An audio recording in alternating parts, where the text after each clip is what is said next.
semalam dicemari insiden memalukan apabila dua jurugambar termasuk seorang dari media asing cedera didakwa dibelasah sekumpulan penyokong PKR. Kamera seorang daripada mereka turut dirampas.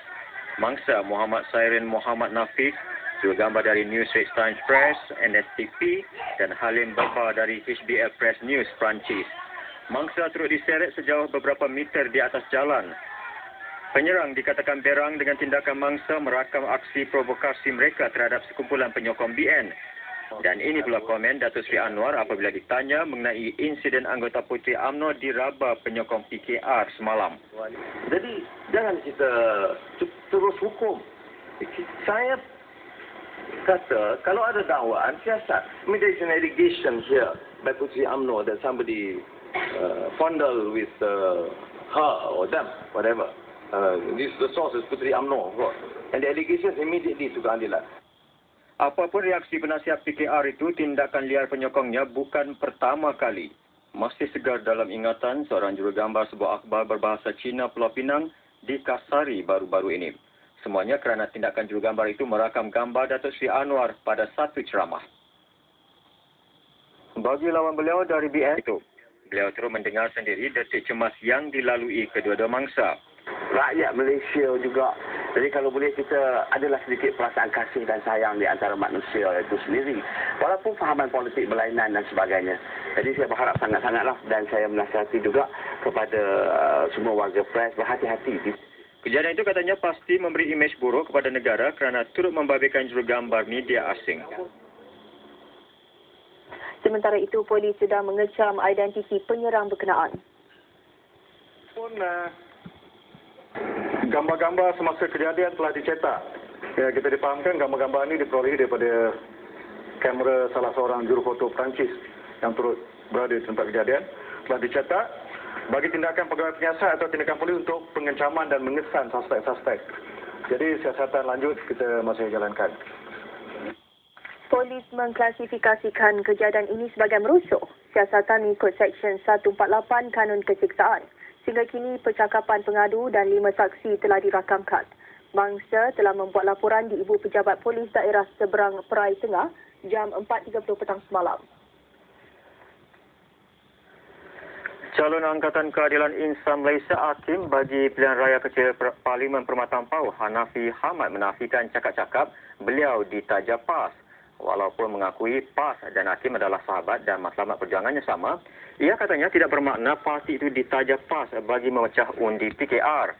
Pilihan Raya Kecil Parlimen Permatang Pau menyaksikan pertandingan 3 penjuru antara calon BN, Datuk Arif Shah Omar Shah, penasihat PKR Datuk Seri Anwar Ibrahim dan Hanafi Hamad. Dan ini pula ulasan Presiden PAS mengenai pencalonan wakil parti Hakim. Itu amalan demokrasi. Rakyat boleh memilih siapa saja calon yang dia mahu. Bukan saja hakim bebas pun boleh bersaksi.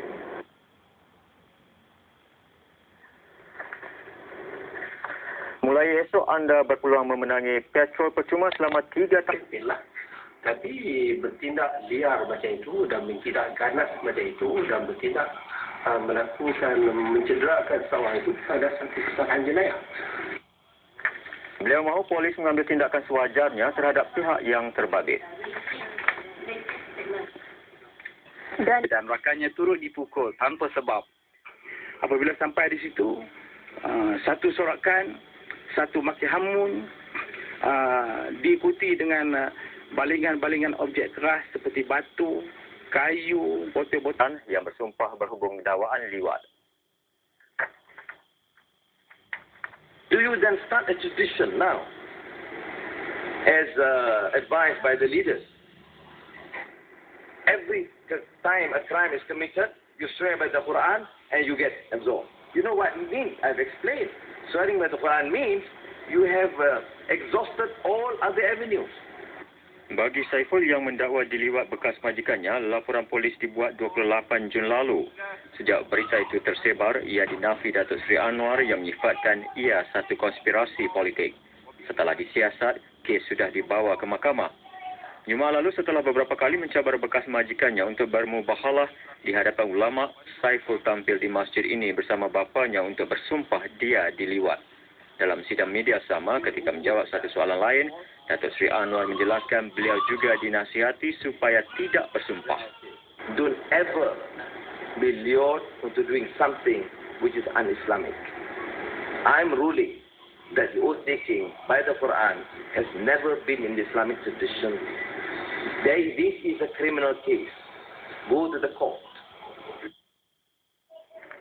Sementara itu, Perdana Menteri menjelaskan tindakan Muhammad Saiful Buhari Azlan mengangkat sumpah atas kerelaannya. Justru kata Datuk Seri Abdullah Ahmad Badawi, masyarakat tidak patut mempertikaikan keikhlasan bekas pembantu Datuk Seri Anwar Ibrahim itu. Angkat sumpah ni adalah satu perkara bagi pandangan saya lah. Seorang Islam ada satu perkara yang berat dan tak mudah seorang itu nak bersumpah dengan nama Allah Subhanahu Wa Taala.